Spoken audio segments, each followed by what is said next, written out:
Welcome back to Climatech Ahmed. Today, we are looking at the Carrier 30XB. We have power to the unit. Is it a software crash or a communication error on the CCN bus? Let's perform a hard reset, check the board voltage, and get this system back online. Stay tuned for the fix. As you can see, the power is on, but the display is completely unresponsive. The screen is lit up, but it is stuck and will not transition into the main menu where we normally operate, the chiller. No matter which button I press, the software refuses to load the control interface.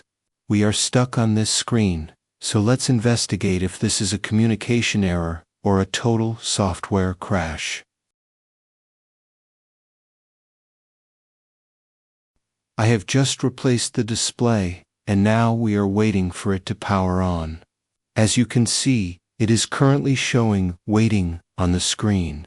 After a short moment, the system will complete its startup and the main display will appear automatically.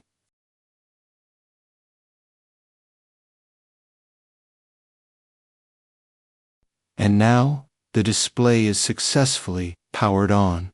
As you can see, the main menu is clearly visible, and all the parameters and temperatures are showing perfectly.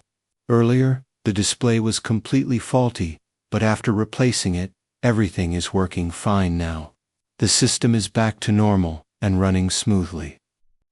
This is the old display, as you can see here, and this is the complete control panel. Now, this is the new display that I have replaced. After changing it, the system is much easier to operate. All the parameters are now clearly visible on the screen, making monitoring and control very smooth. The system is now powered on, and as you can see, everything is visible on the display. All the parameters are showing clearly on the control panel. I will make a separate detailed video about the control panel later. For now, we are focusing on the display. The unit is working normally, and the operation is smooth. If you notice any issues or have any questions, feel free to mention them in the comments.